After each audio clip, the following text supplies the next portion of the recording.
Olá pessoal, tudo bem com vocês? Tudo bacana? Me chamo Marco Antônio, sou professor do Centro Universitário Unifacear. Hoje nós trataremos do fim da Antiguidade e do início da Idade Média. Será que ocorreu uma ruptura? Será que tem alguns aspectos que foram reaproveitados durante a Idade Média? É isso que eu pretendo abordar com vocês. Vamos lá?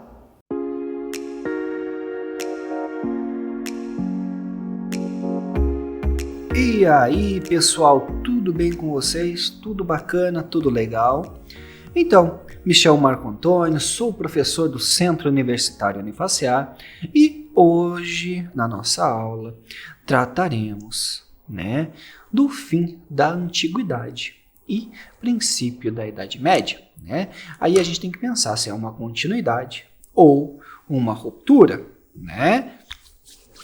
Quando a gente vai tratar dessa questão, nós temos que pensar, será que há uma continuidade da Idade Média, da Antiguidade com a Idade Média, ou há uma ruptura entre os dois e que vai levar a um choque muito grande, um choque cultural. É uma questão problematizadora que vai reger a nossa aula, tá? Quando nós vamos falar disso, nós temos que pensar que o pressuposto essencial dessa interpretação é a associação entre alta Idade Média e a formação do feudalismo.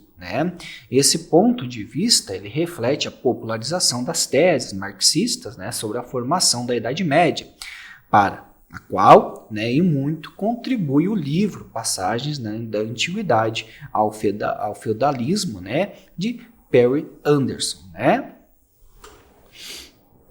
Temos que pensar que a catastrófica colisão dos dois modos anteriores de produção, o primitivo e o antigo, produziu a ordem feudal que se disseminou por toda a Europa medieval, já estando evidente para os pensadores do Renascimento, quando esta gênese foi debatida pela primeira vez, que o feudalismo ocidental era resultado específico de uma fusão dos legados romano e germânico. A Alta Idade Média seria, portanto, o teatro do choque entre o modo de produção primitivo e o modo de produção escravista, cuja síntese seria então o feudalismo, com Carlos Magno ali, com essa criação do Carlos Magno, que ele cria essa divisão territorial, essas divisões, porque ele tinha um império muito grande, e ele teria que passar a delegar a pessoas que estavam a nobres, que participaram junto com ele das conquistas. Então ele começou a passar algumas terras para essas pessoas, através do comitatus, que daí davam esses pedaços de terras, essas pessoas, que com o passar do tempo foram, no caso filhos, netos e tudo mais, foram esquecendo desse acordo, desse pacto inicial e foram considerando as terras como os feudos deles e tudo mais, não tendo mais esse vínculo senhorial, mas querendo considerar as terras como sendo deles. Então, nesse período ali, eu posso citar a questão do Clovis I, que foi o primeiro, foi um rei franco, que o que ele faz? Ele era um rei tribal, ele conquistou várias terras, que a gente considera ali como a Gália, a parte da França, um pouquinho ali, deixa eu ver, do que a gente considera hoje como Alemanha, um pouquinho ali, ele vai conseguindo. E o que acontece, pessoal, ele tinha muitas terras, ele pensou, cara, como que eu vou administrar tudo isso?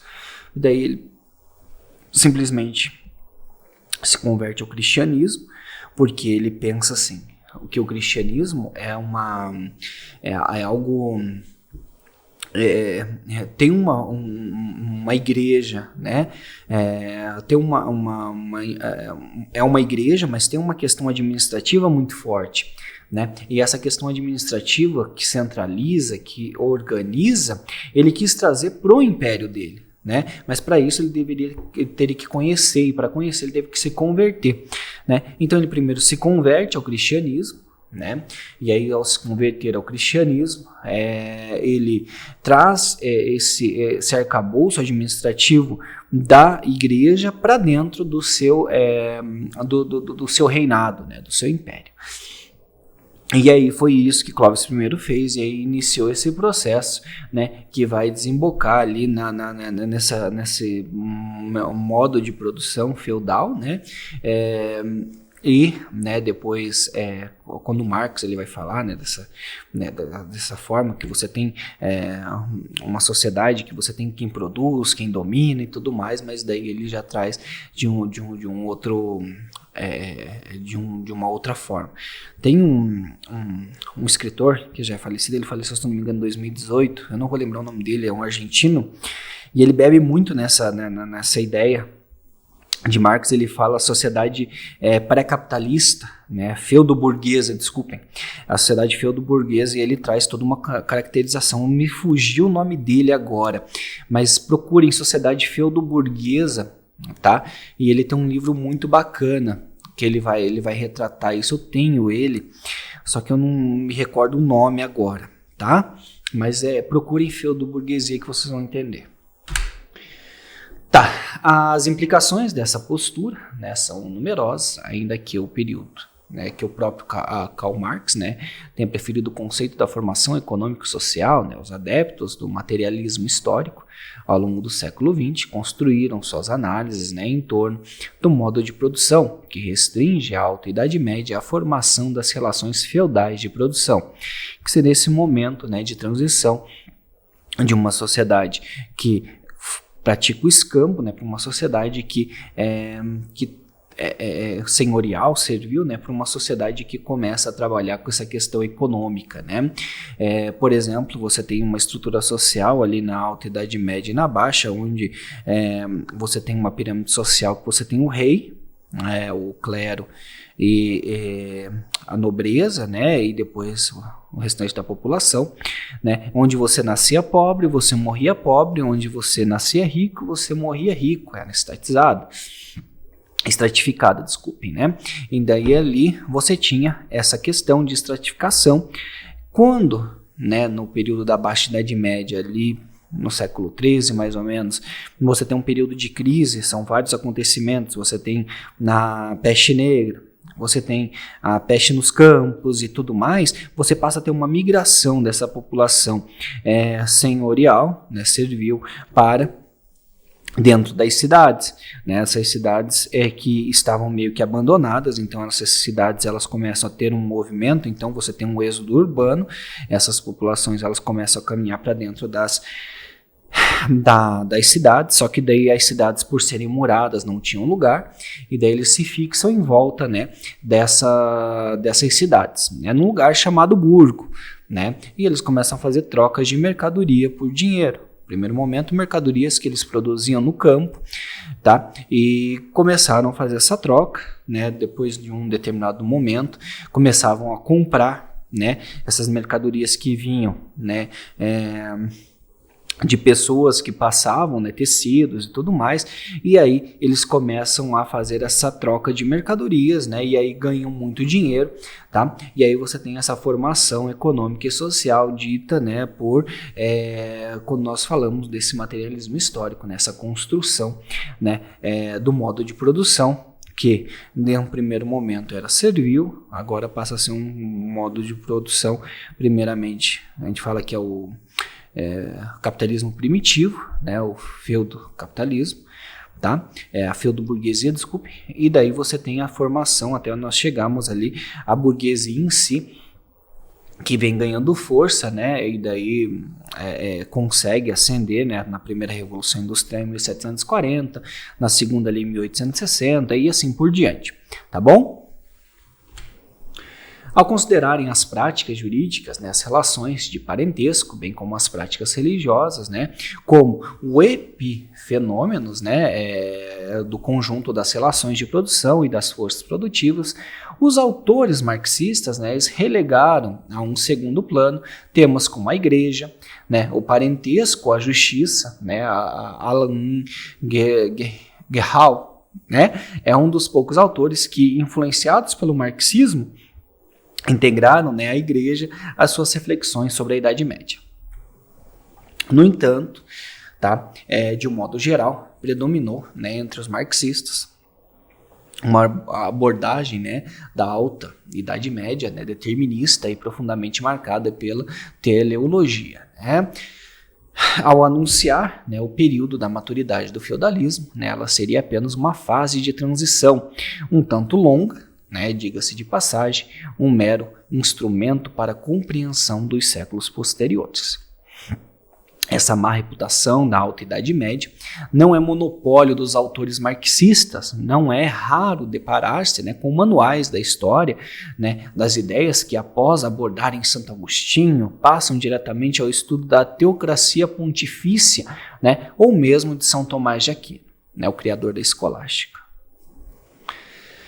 É o caso, por exemplo, né, de Lewis, né, com um livro medieval, Política, né, Política das Ideias, né, publicado em 1954, começa com a análise do Dictatus Papae, né, 2 outros livros publicados nas últimas décadas testemunham, né, este desequilíbrio, né, em sua história de la pensée politique, porque são livros muitas vezes franceses, pessoal. Porque nós temos a escola dos análises, que vem forte, então assim, são geralmente autores franceses, tá, que vem com essa nova visão de problematização para a história medieval, tá bom?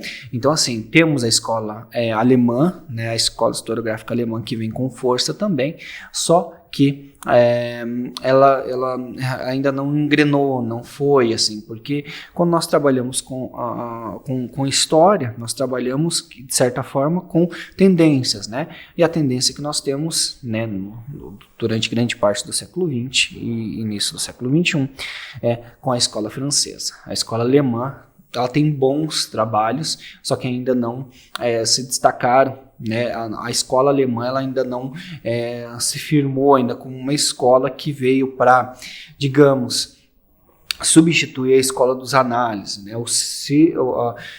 Transparecer, né, a escola dos análises, né, as visões trazidas por eles. Mas tá, vamos lá.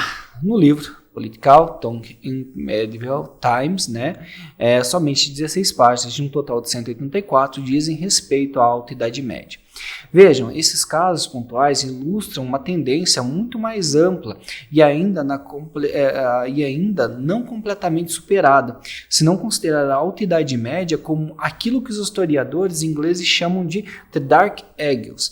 Veja, o que acontece é que a maioria de nós historiadores, nós pensamos na Idade Média, ela acaba sendo deixada de lado.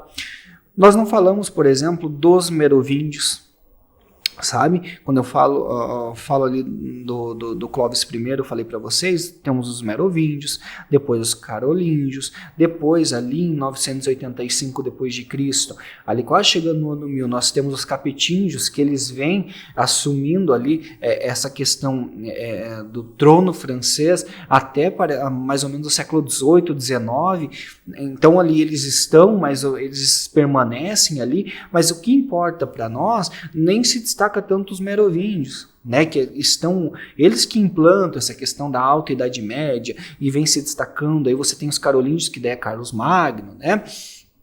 Você tem, na verdade, Carlos Martel, né, que é o primeiro dessa linhagem, que é o salvador da cristandade, né? Aí depois vem o Pino Breve e tal, daí vem Carlos Magno depois disso.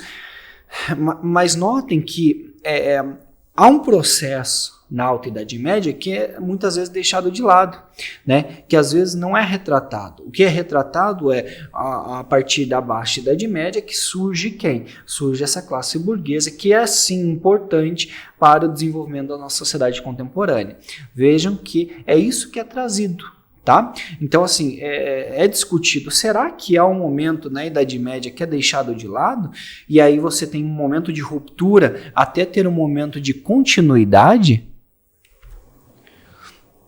O período compreendido entre a decadência, entre aspas, do mundo clássico, né, do século III ao século V, e o apogeu do mundo medieval, no século XI até o século XIII, né, tem um interesse praticamente nulo para esses historiadores e constitui um mero, né, interregno, né, entre a constituição da polis, né, e as emergências, né, das monarquias nacionais. Notem que geralmente, inclusive na escola, o que acontece é que nós estudamos Grécia, Roma, final de Roma ali, a gente vai até a Pax Romana, beleza? Depois ali você não lembra mais o que aconteceu. Notem que você vocês não lembram o que realmente aconteceu. Daí você só lembra mais ou menos, só vai lembrar das burgueses lá, né? Você não lembra desse período feudal, de como surgiu, quem são os atores. Não, você tem um período ali de ruptura, de desinteresse, inclusive por parte dos próprios historiadores, né? Que daí vai levar até uma centralização, onde você retoma os ideais gregos e parte dos romanos lá no período renascentista, tá? Além disso, né, a historiografia francesa da primeira metade do século XX, né, ela habituou-se, né, a mostrar a Alta Idade Média, né, como fruto da decadência do mundo romano, né, da corrupção, né, e mesmo do desaparecimento do legado antigo. Ferdinand Lotto, por exemplo, né, ele estabelece uma relação de causa e efeito entre a crise do século III, né, e a Idade Média. A primeira seria a matriz da segunda, tá? Tanto do ponto de vista político quanto do ponto de vista econômico ou cultural. Nas palavras do próprio autor, o retorno à economia natural equivaleria, economicamente falando-se, né, à Idade Média, ou seja, a depreciação das moedas e o esgotamento das reservas de metal precioso, né, teriam conduzido às práticas sistemáticas de troca de pagamentos de impostos, né, e de serviços com produtos in natura, todas elas típicas, né, do período medieval. A política, né, e socialmente falando, né, o Baixo Império representaria também o prólogo, né, a anticâmara da Idade Média, né, o Estado romano, né, depois das reformas empreendidas por Diocleciano, né, o último o imperador romano, né, que traz o Império Romano, que leva o Império Romano Oriental para Bizâncio, né, para Constantinopla, né, cria ali Constantinopla né, e tudo mais, né. Ter-se-ia, né, tornado uma maquinaria demasiado vasta, né, demasiado aperfeiçoada, demasiado complexa, e o mundo mediterrâneo, em regressão desde o século III, não teria suportado este fardo. No que se refere ao exercício do poder, prossegue F. Lott, né, o Estado foi obrigado a restringir seu campo de ação, né, essa mesma necessidade teria acabado por provocar uma fragmentação do Ocidente, uma série de pequenos estados, meio romanos, meio bárbaros, né, esses estados teriam entrado, né, num processo de fragmentação territorial que culminaria, né, no século XII com o triunfo, né, do feudalismo. Para F. Lott, né, a superação entre o Império Romano do Ocidente e o Império Romano do Oriente seria o prenúncio, né, da fragmentação política do mundo medieval. A renovação metodológica empreendida pelos análises, sobretudo no tocante à contribuição dos medievalistas, não apenas teve como eixo a chamada Baixa Idade Média. Poderíamos citar nesse sentido o clássico de Jacques Le Goff, né, O Nascimento do Purgatório. Tá? Ótimo livro esse. Mas também tendeu a tratar o período que o século V ao IX, né, de um ponto de vista teleológico. Para Mark Bloch, por exemplo, né, a Alta Idade Média é o momento em que se afirma, né, no Ocidente uma realeza sagrada, a partir da confluência das tradições mágicas da antiga germânica, né, e da prática veterotestamentária da unção régia. Essa realeza sagrada teria evoluído para a crença popular no milagre régio, associado às monarquias francesa e inglesa a partir do século XII. Nessa mesma perspectiva, outro bom exemplo é o livro de Ian Claude Smith, na História das Superstições. Para o autor, as reminiscências do paganismo pré-romano que emergiram com a queda de Roma e foram combatidas sem sucesso durante toda a Idade Média pela Igreja, explicaram a reação folclórica a partir do século XII. Da mesma forma que nas abordagens marxistas, para esses autores, a Alta Idade Média é apenas, né, o locus de gestação de realidades posteriores, essas sim, dotadas de alguma originalidade. Há pouco espaço nessas interpretações para um olhar, sobretudo, né, os primeiros séculos, né, da Idade Média, sobre esse olhar sobre esses primeiros séculos. Este, talvez, o maior desafio dos estudos sobre este período, abandonar a ênfase dos desdobramentos posteriores, seja das relações feudo-vassálicas, seja das superstições pagãs, seja da realeza, e concentra-se, né, nos elementos constitutivos e originais dos séculos 6 e 10. Esse período é o pivô de uma disputa política pelo passado, e as afirmações dos especialistas deste período são usadas como base para as reivindicações sobre o passado e sobre o futuro. Segundo Pierre Guiard, provavelmente nenhum outro período da história foi tão obscurecido pela academia nacionalista e chauvinista. Essa pseudo-história parte do princípio de que os povos da Europa são distintos e estáveis, unidades socioculturais, né, objetivamente, né, identificáveis, e são diferenciados pela língua, pela religião, pelos costumes e pelo caráter nacional, que não seriam ambíguos, né, e nem imutáveis. De fato, não há nada de particularmente antigo nos povos da Europa ou em seu suposto direito à autonomia política. As atuais reivindicações por soberania na Europa Central e no leste europeu são uma criação do século XIX, um período que combinou as filosofias românticas de Hegel e Rousseau, né, com a história científica e a filologia, né, indo-europeia, produzindo um nacionalismo étnico. Né? Os nomes dos povos podem soar familiares após 1000 anos, mas as realidades sociais, culturais e políticas encobertas por esses nomes eram radicalmente diferentes do que são hoje. Mas como reconhece o próprio Gary, acadêmicos políticos e poetas do século XIX não inventaram o passado do nada. Eles se basearam em tradições, fontes escritas, lendas e crenças pré-existentes, mesmo que as tenham usado de novas maneiras para forjar unidade ou autonomia política.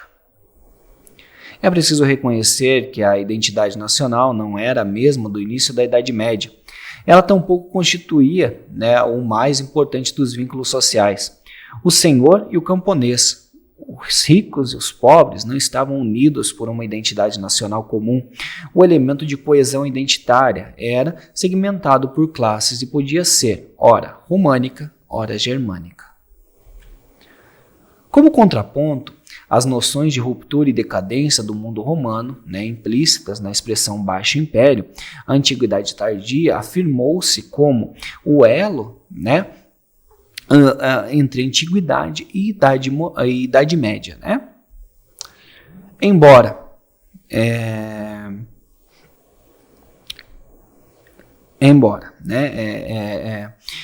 tenha se popularizado no final do século XIX com as obras do historiador da arte vienense, né?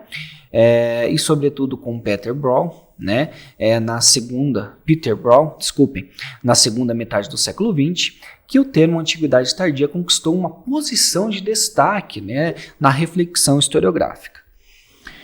Paul Veyne, né, no prefácio do livro de Peter Brown, La Genèse, né, de l'Antiquité Tardie, afirma que, uma vez dissipado o que eles chamam de nuvens fantasmagóricas, né, aparece o verdadeiro problema, que nada mais tem a ver com a queda de Roma, as inovações, as mutações e a criatividade do mundo romano durante a Antiguidade Tardia, né, as novas estruturas mentais, sociais e religiosas. O problema está, né, na posição em que se coloca o observador, de acordo com Peter Brown. Né, temos uma tendência instintiva a julgar a criatividade de uma sociedade unicamente a partir de critérios estabelecidos, né, para nós pela civilização clássica greco-romana. Né? Nessa perspectiva, todo e qualquer distanciamento dos padrões culturais ou políticos consagrados por aquela civilização, né, é encarado como prova irrefutável de decadência. A grande contribuição da noção de antiguidade tardia é ter situado a instalação dos bárbaros no Ocidente menos, em termos de fim do mundo romano, do que um rearranjo de forças que conduziu à constituição de um mundo ainda marcado pela influência, da România, mas profundamente original. É esta a opção de Renan Fregueto, em seu artigo Transformação e Tradição, a influência do pensamento político e ideológico do mundo clássico romano na Antiguidade Tardia. Para ele, mostra como um legado político do período republicano foi recuperado na Espanha visigótica. Notem, pessoal, que cada povo bárbaro ele vai se remodelando tem sua característica dentro dessa alta Idade Média. Você tem um período que fim da idade da antiguidade, mas ali essa antiguidade ela não sai desse período medieval de forma total. Ela vai deixando, ela tem suas características priores, dentro de cada localidade, de cada tribo, e de cada povo que vai ali vai se reestabelecendo, Por exemplo, os visigodos, ostrogodos e tudo mais, cada um tem a sua. Quando nós falamos então de Idade Média, nós generalizamos, mas cada povo, olha só, olha que vasto campo de pesquisa, cada povo, cada tribo, cada um desses povos bárbaros tem a sua cultura específica que foi se mesclando com a base antiga, De fato, a deposição do imperador Rômulo Augusto em 476 pôs fim ao Império Romano do Ocidente, mas de modo algum a influência que as tradições romanas exerciam sobre aquela região. É inegável que a cultura antiga exercia certa fascinação entre os bárbaros. A língua latina continuou a ser utilizada para redigir atos de governo, contratos ou mesmo para gravar inscrições. Há indícios do prestígio das escolas de gramática e de retórica na Gália do século V.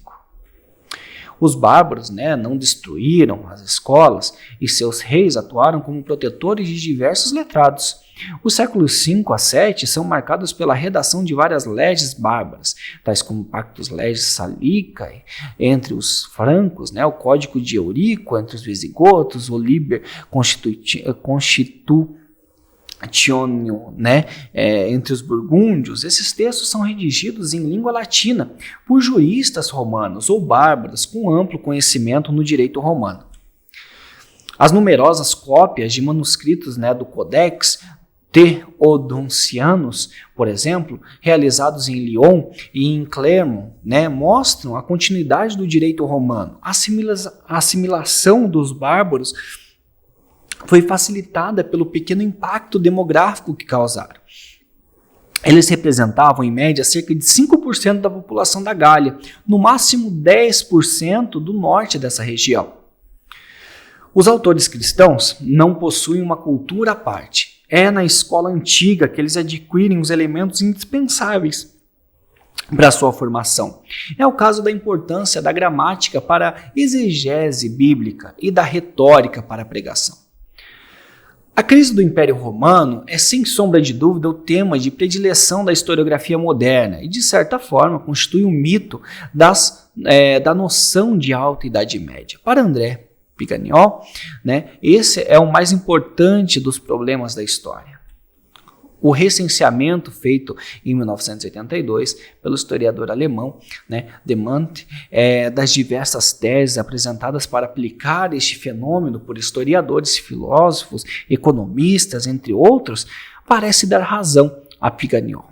Nada menos que 210 hipóteses distintas ou complementares tinham sido apresentadas até aquele ano para elucidar a crise do mundo antigo e o desaparecimento do Império Romano no Ocidente. Acrescentem-se a isso a verdadeira revolução ocorrida nos últimos 30 anos, a qual levou os historiadores a questionarem as noções da crise do mundo antigo e né, de fim do Império Romano e teremos um quadro ainda mais complexo, de fato, a reavaliação de que é objeto do Império Romano tardio em trabalhos recentes faz com que esse período seja cada vez menos visto pela ótica da decadência. A existência da crise do século III vem sendo questionada da mesma forma que a própria noção de invasões bárbaras. Poucos historiadores hoje creem que a chegada dos francos, dos burgúndios ou dos ostrogodos tenham marcado de fato uma ruptura com o legado romano. Para muitos historiadores, a sobrevivência do Império não era uma ficção constitucional, um meio utilizado pelos círculos nostálgicos da romancidade para mascarar a emergência dos reinos, né, autônomos no interior das fronteiras do Império. No entanto, há também aqueles como Bryan, né, que acreditam que o Império Romano efetivamente morreu vítima das invasões bárbaras, violentas, que houve um colapso catastrófico do mundo romano e que os Dark Ages foram efetivamente tempos sombrios.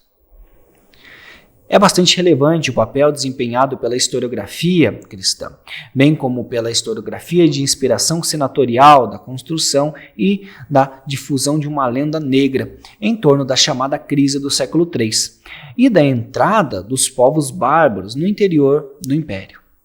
Até um período relativamente recente, os historiadores escreveram a história do século III, reproduzindo de maneira acrítica as biografias pitorescas dos imperadores daquele período, escritas no final do século IV, por um historiador pagão, sob o título de História Augusta. Análises recentes desse texto revelam muito mais, né? Revelam muito mais os mecanismos narrativos e discursos dos meios intelectuais pagãos no final do século IV, do que a história do século III.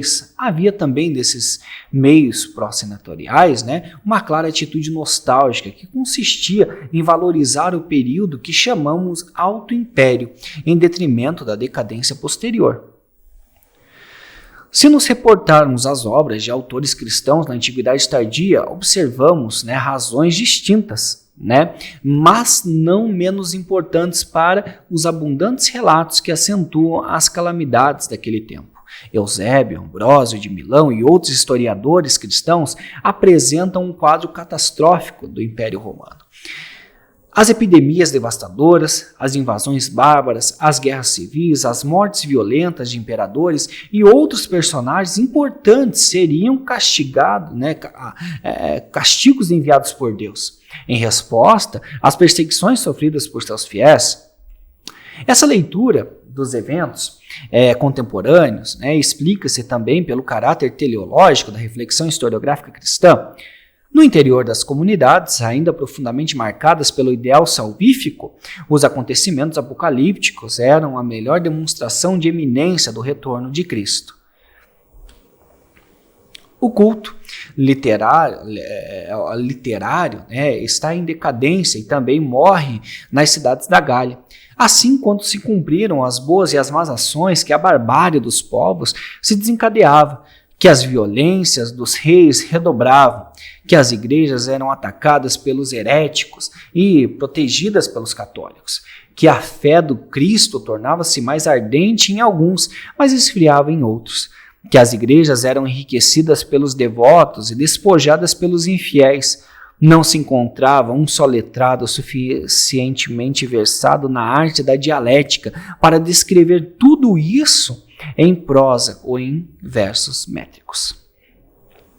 Muitos lamentavam-se dizendo infeliz da nossa época, pois os estudos literários morreram e que não se encontra entre o povo ninguém capaz de consignar por escrito eventos atuais. Ora, como eu ouvi incessantemente essas afirmações e outras semelhantes, achei que para que a lembrança do passado se conservasse, ela deveria chegar até o conhecimento dos homens, ainda que sob uma forma grosseira. Eu não podia silenciar os conflitos dos maus, nem da vida daqueles que vivem honestamente. Fui estimulado sobretudo, pois ouvi várias vezes ao meu redor que um reitor ou um filósofo é compreendido por poucos, mas aquele que fala a língua vulgar é escutado pelas massas. Nisso, pessoal, um trecho, né, de Gregório de Tours, que escreve em 1996, né, um texto, né, dizendo de como, né, esses pensamentos foram permanecendo, perdurando durante o tempo, tá?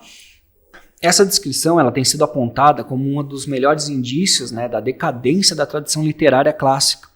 E o que parece mais apenas à primeira vista, as referências ao tempo atual marcado pela decadência deve ser entendida no contexto da escatologia típica do discurso episcopal. Além do mais, né, o bispo de Tours faz um exercício de humilitas ao salientar suas limitações literárias, da mesma forma como outrora vários outros antigos, né? As declarações de inaptidão literária são um bom exemplo de topos retórico. Como falar em ruptura, né, se um ponto de vista sociológico, né, do ponto de vista sociológico, como bem mostrou, né, os bispos católicos são herdeiros diretos da aristocracia senatorial romana e seus epitáfios são redigidos da mesma forma que na época imperial? Claro que não. Se podem desprezar as críticas dos autores cristãos, a cultura clássica, mas essas críticas não são por si sós uma prova de ruptura, elas são inclusive desenvolvidas de acordo com as regras de retórica. Gregório de Tours, né, denuncia, né, o falacioso Virgílio, mas cita o cerca de 30 vezes Cesários, né, de Arles, por exemplo. Compara as artes liberais, as pragas do Egito, os cantos dos poetas são vãos e servem apenas para entreter a imoralidade, segundo dele, né? Daí o apelo à depuração, né, da cultura para eliminar todos, né, resquício de paganismo, né?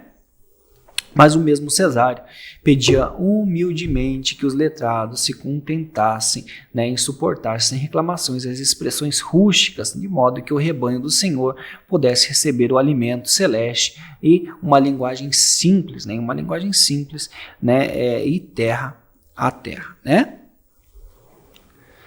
Adaptação é um termo mais apropriado do que a decadência da barbarização para se explicar, né, a trajetória do latim da Alta Idade Média. Apesar de uma formulação que pode parecer anacrônica e distante do latim clássico, o elemento romano é fundamental para isso. E é isso, pessoal. Chegamos ao final da nossa aula. Espero que vocês tenham gostado e reflitam. Vocês acham que ocorreu essa ruptura entre a antiguidade, entre a Idade Média, ou não?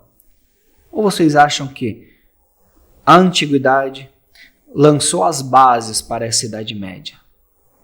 E é isso aí, pessoal. Espero que vocês tenham gostado da nossa aula, né? Agora eu peço, por favor, que vocês deem uma olhada, né, no nosso texto base, porque a nossa aula é baseada no nosso texto base. E se você quiser aprender um pouquinho mais, dê uma olhadinha lá na leitura complementar que eu deixei na indicação, né, de um capítulo de livro, que isso vai ajudar muito vocês lá para frente. Também não esqueçam de dar uma olhadinha lá nos questionários, tá? Porque esse questionário vale nota. Beleza? Até a próxima!